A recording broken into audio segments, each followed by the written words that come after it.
बार ईश्वर के मुख्य नाम ओम का उच्चारण करें।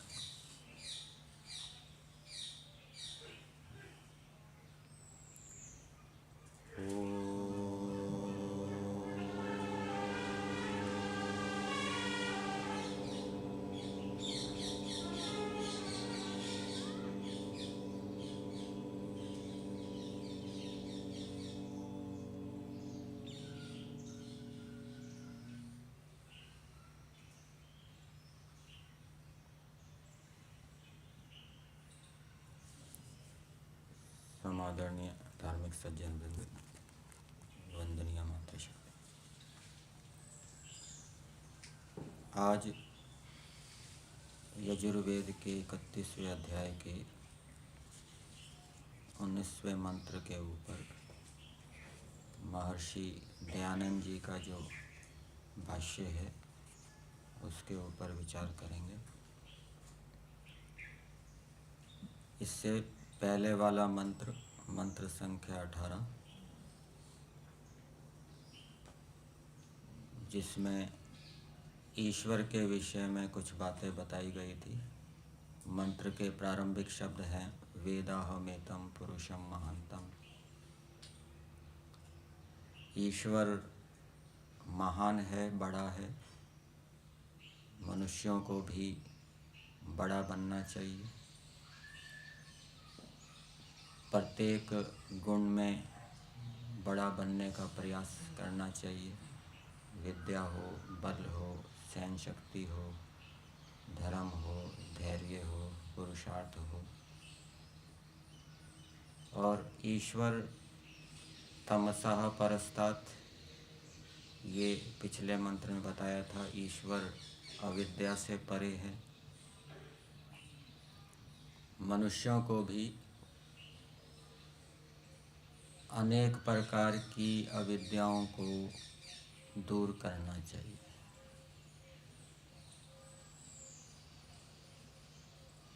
शरीर के विषय में अविद्या होती है, भोजन के विषय में अविद्या होती है, बोलने चालने के विषय में अविद्या होती है, उठने बैठने के विषय में अविद्या होती है, और भी अनेक पदार्थों का जो हम उपयोग करते हैं उसके विषय में अविद्या होती है। यज्ञ करते हैं, यज्ञ के विषय में भी अविद्या होती है। कैसे करना है, जिस सामग्री का हम प्रयोग कर रहे हैं उसका पूरा सा पूरा उपयोग किस प्रकार हो सके। तो ईश्वर जैसे तमसा परस्तात् है, वैसे ही मनुष्यों को भी अपनी अनेक प्रकार की अविद्याओं को दूर करना चाहिए। और एक श्लोक के अंदर दिया है विद्या विहीना पशु। जिसके पास विद्याएं नहीं होती वो पशु होता है। व्यवहार भानु में प्रारंभ में क्या लिखा है? जो व्यवहार विद्या को नहीं जानता वो पशु के समान सारा दिन दुखी रहता है, हर समय दुखी रहता है। और विद्याओं के विषय में भी समझ लें, दूसरी विद्याएं नहीं होगी तो मनुष्य पशु के समान दुखी रहेगा। और जितनी अधिक विद्याएं होगी उतना अधिक वो सुख को प्राप्त करेगा। श्लोक भी बताया है, न विद्या विना सौख्यम नराणाम जायते ध्रुवम अतो धर्मार्थ मोक्षेभ्यो विद्याभ्यासम समाचरेत। तो ये कुछ बातें ईश्वर के विषय में बताई थी। और आदित्य वर्णम भी कहा था ईश्वर को। ईश्वर आदित्य के समान है, सूर्य के समान है। मनुष्य को भी सूर्य के समान प्रकाशित होना चाहिए। और फिर यह बताया गया है कि उस परमेश्वर को जानकर ही मनुष्य मृत्यु रूपी दुख से पृथक होता है। ईश्वर को जानने का मतलब, जैसे कोई कहे कि मैं इस व्यक्ति को जानता हूँ, इस व्यक्ति को जानता हूँ मतलब ये क्या चाहता है क्या नहीं चाहता मैं जानता हूँ। इसको ये भोजन दो, मैं इसके विषय में जानता हूँ, इसको ये भोजन पसंद है, ये भोजन पसंद नहीं है। इसी प्रकार से जो ईश्वर को जानता है, ईश्वर क्या चाहता है हमसे, क्या नहीं चाहता, जो चाहता है जो नहीं चाहता, उसका ईश्वर ने वेदों में विधि और निषेध किया है। तो जो विधि निषेध को जानता है, ईश्वर को जानता है, ईश्वर की आज्ञाओं को जानता है, और जानने के बाद व्यवहार के अंदर उन आज्ञाओं को लाता है, तो वो इस लोक में और परलोक में सुखी होता है, अनेक प्रकार के सुखों को प्राप्त करता है। ये मंत्र एक विद्यार्थी भी प्रयोग करेगा और सन्यासी भी प्रयोग करेगा। जिसको वैराग्य हो गया है वो इस मंत्र का प्रयोग करेगा। तो वो किस लिए करेगा? ईश्वर का साक्षात्कार हो, मैं ईश्वर को जानूं और जानने के बाद मृत्यु से उल्लंघन कर जाऊं, जन्म मरण के चक्कर से छूट जाऊं। और जो अभी विद्यार्थी है, गृहस्थी है, वो इस मंत्र का प्रयोग करेगा तो वो ईश्वर के गुण कर्म स्वभाव को जानेगा, धारण करेगा, तभी वो दुखों से बचेगा। और ईश्वर के गुण कर्म स्वभावों को धारण नहीं करेगा तो वो पशु के समान दुखी रहेगा। उसको अभी विद्यार्थियों को विद्याएं प्राप्त करनी है और विद्या की दृष्टि से वो इस मंत्र के ऊपर विचार करेगा। जैसे हम स्तुति प्रार्थना उपासना में पहला मंत्र बोलते हैं, ओम विश्वानि देव सवितर्दुरितानि परासो। विद्यार्थी भी इस मंत्र को बोलेगा और जिसकी समाधि लग गई है वो भी इस मंत्र को बोलेगा। ऋषि दयानंद जी भी इस मंत्र का प्रयोग करते थे। तो वो क्या करेगा समाधि वाला, कि मेरी सभी अविद्या के संस्कारों को दूर कर दीजिए। और विद्यार्थी उस मंत्र का प्रयोग करेगा तो वो क्या विचार करेगा, कि मेरे सभी दुर्गुण दुर्व्यसनों को दूर कर दीजिए। इस प्रकार से आज का मंत्र है, प्रजापतिश्चरति गर्भे अंतर्जायमानो बहुधा विजायते तस्य योनिं परिपश्यन्ति धीरास तस्मिन् हतस्थुर्भुवनानि विश्वा। ऐसा बताया जाता है कि इस मंत्र का प्रमाण पौराणिक लोग देते हैं कि ईश्वर अवतार लेता है। ईश्वर अवतार लेता है, इसमें ये मंत्र प्रमाण के रूप में दिया जाता है कि प्रजापति परमेश्वर गर्भ के अंदर आता है और फिर वो विविध रूप में प्रकट होता है। अनेक प्रकार के अवतार मानते हैं। ये बौद्ध जैन लोग 24 तीर्थंकरों को मानते हैं, अवतार मानते हैं। परंतु यहाँ पर जायमानः नहीं है, अजायमानः है। और अजायमानः का अर्थ होता है जो कभी जन्म नहीं लेता। अंतर शब्द है ये, रेफ हलंत है, पूरा नहीं। तो इस मंत्र के अंदर ईश्वर के विषय में बताया गया है कि ईश्वर कैसा है। प्रजापति ही चरति गर्भे, पहली बात, ईश्वर गर्भस्थ जीवात्मा के अंदर चरति रहता है, निवास करता है। चर धातु है गति भक्षण अर्थ में। गति के 3 अर्थ होते हैं, ज्ञान, गमन और प्राप्ति। तो ईश्वर गर्भस्थ जीवात्माओं के अंदर व्याप्त है। और दूसरी बात बताई अंतः, और ईश्वर हृदय में प्रकट होता है। यहाँ पर जो अन्वय दिया है और हिंदी भाग में जो पदार्थ दिया है वहाँ पर दिया है सबके हृदय में विचरता है, सबके हृदय में व्याप्त है। इसको इस रूप में ले सकते हैं कि ईश्वर सबके हृदय में रहता हुआ संकेत करता रहता है अंदर बैठा हुआ, भय लज्जा शंका आनंद उत्साह के रूप में। और यदि ऐसा अर्थ करें कि सबके हृदय में प्रकट होता है, तो सबके का अर्थ करेंगे सब विद्वानों के हृदय में प्रकट होता है। सामान्य मनुष्यों के हृदय में प्रकट नहीं होता, वो ईश्वर को नहीं समझते, लेकिन सब विद्वानों के हृदय में ईश्वर प्रकट होता है। और वैसे सब प्राणियों के हृदय में रहता है, उनको संकेत देता रहता है, भय लज्जा शंका आनंद उत्साह के रूप में, इस रूप में ले सकते हैं। और फिर आगे दिया है बहुधा विजायते, और वो अनेक प्रकार से प्रकट होता है। भिन्न भिन्न विद्वानों के हृदय में भिन्न भिन्न रूप में प्रकट होता है।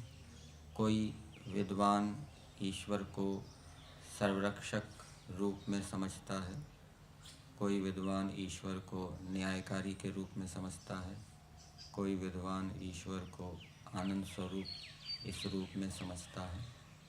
तो जो विद्वान जिस जिस ईश्वर के गुण या कर्म में पुरुषार्थ करता है, उसको जानने के लिए प्रयास करता है, विचार चिंतन मनन करता है, तो उस रूप में ईश्वर उस विद्वान के हृदय में प्रकट होता है। और पीछे भी मंत्र आया था, यत् पुरुषम व्यदधुः कतिधा व्यकल्पयन्, कि इस सृष्टि के अंदर विद्वान लोग ईश्वर को भिन्न भिन्न रूपों में धारण करते हैं। ठीक, तो जिस जिस रूप में ईश्वर जिस जिस विद्वान के हृदय में प्रकट होगा, वो विद्वान उस रूप को धारण करेगा। फिर आगे दिया है तस्य योनिम परिपश्यन्ति धीरः, उस परमेश्वर की योनि को, योनि का अर्थ वैसे कारण भी होता है, यहाँ पर योनि का अर्थ दिया है स्वरूप, उस परमेश्वर के स्वरूप को धीरा अर्थात विद्वान लोग या ध्यान करने वाले लोग परिपश्यन्ति सब ओर से देखते हैं। तो जो ईश्वर के विषय में ध्यान करेगा, ध्यान का अर्थ क्या होता है, ध्ययी चिंतायाम धातु है, जो ईश्वर के विषय में चिंतन करेगा, विचार करेगा, उसको ईश्वर का वो स्वरूप समझ में आएगा। जिस गुण के विषय में चिंतन करेगा, वो गुण उस विद्वान को समझ में आएगा। तो तस्य योनिम, उस ईश्वर के स्वरूप को विद्वान लोग सब ओर से देखते हैं, समझते हैं। और तस्मिन् ह तस्थुर भुवनानि विश्वा, उस परमेश्वर के अंदर सभी लोक लोकांतर विद्यमान हैं। तो ये ईश्वर के विषय में कुछ बातें बताई। ईश्वर सभी गर्भस्थ जीवात्माओं के अंदर रहता है, सभी मनुष्यों के हृदय में रहता है, हृदय में रहता हुआ संकेत करता रहता है अच्छे बुरे कार्यों का। और भिन्न भिन्न विद्वानों के हृदय में भिन्न भिन्न रूप में प्रकट होता है। भिन्न भिन्न विद्वान ईश्वर के भिन्न भिन्न गुण कर्मों को समझते हैं, उस गुण कर्म के प्रति श्रद्धान्वित होते हैं। और विद्वान लोग ही ईश्वर को समझ सकते हैं, जो चिंतन करने वाले हैं, विचार करने वाले हैं। मनुष्य की भी परिभाषा की गई है, मत्वा कार्याणि सीवयन्ति स मनुष्यः, जो विचार करके कार्य करते हैं। तो जो विचारशील होते हैं, ध्यानशील होते हैं, जो ईश्वर के गुण कर्मों का विचार चिंतन करते हैं, वही ईश्वर को समझ सकते हैं।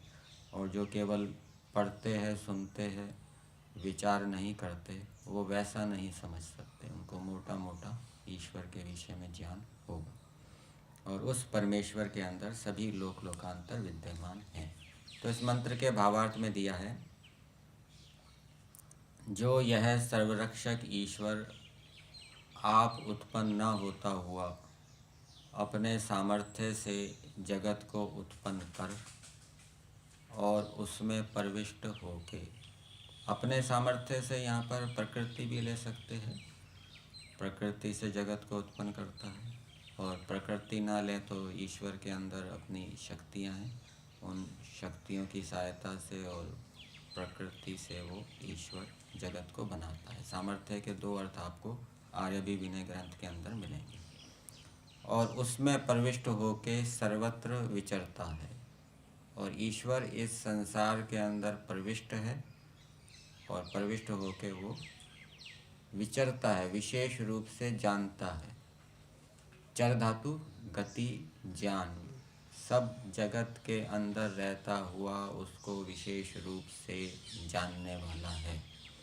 जिस अनेक प्रकार से प्रसिद्ध ईश्वर को विद्वान लोग ही जानते हैं, विद्वान मतलब जो विद्या को पढ़ते हैं और विद्या को पढ़ के फिर विचार करते हैं, वही ईश्वर को जानते हैं। उस जगत के आधार रूप सर्वव्यापक परमात्मा को जान के मनुष्यों को आनंद भोगना चाहिए।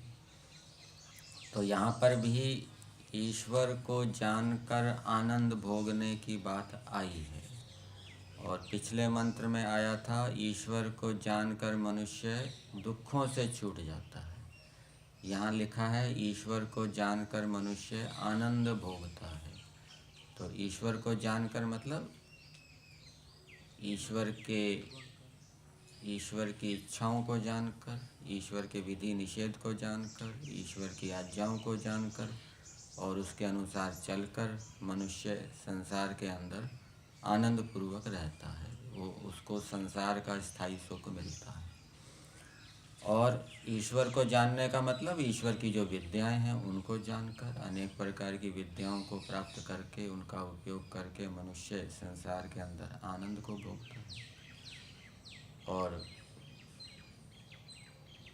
यदि हम समाधिस्थ योगी के लिए लें तो वो भी ईश्वर को समाधि अवस्था में ईश्वर का साक्षात्कार करके, ईश्वर का आनंद प्राप्त करके वो फिर उस आनंद को भोगता है। और व्यवहार काल में भी वो यद्यपि ईश्वर का आनंद नहीं मिलता, लेकिन वो उसके पास विद्या होती है और विद्या होने से वो व्यवहार के अंदर भी वो उत्साह से युक्त, आनंद से युक्त, सुखपूर्वक अपने जीवन को व्यतीत करता है। तो मंत्र का संदेश यही है कि ईश्वर हम सबके हृदय में रहता है, तो हमें ईश्वर के संकेतों को जानना चाहिए, समझना चाहिए।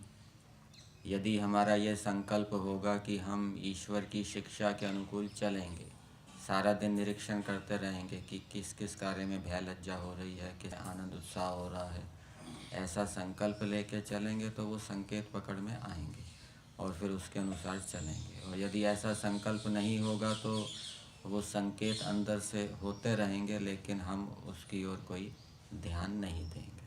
और जो इन ईश्वर के संकेतों के अनुकूल चलता है वो बहुत शीघ्र ही वैराग्य, उन्नति को प्राप्त कर लेता है। और जो इन संकेतों की उपेक्षा करता है वो उन्नति को प्राप्त नहीं कर पाता। इसलिए मुक्ति के साधनों में भी 9वें समोल्लास में ये बात लिखी है, जहाँ पर मुक्ति के 4 साधन बताए गए हैं। और दूसरा, ईश्वर विचारशील विद्वानों के हृदय में प्रकट होता है, तो इसके संकेत है कि मनुष्यों को विद्या प्राप्त करके ईश्वर के विषय में विचार करके ईश्वर के स्वरूप को जानना चाहिए, समझना चाहिए और अपना जीवन भी ईश्वर के गुण कर्म स्वभावों के अनुकूल बनाना चाहिए। तो इससे वो संसार में आनंदित रहेंगे, सुखपूर्वक रहेंगे और उन्नति प्रगति करते रहेंगे। तो ये मंत्र में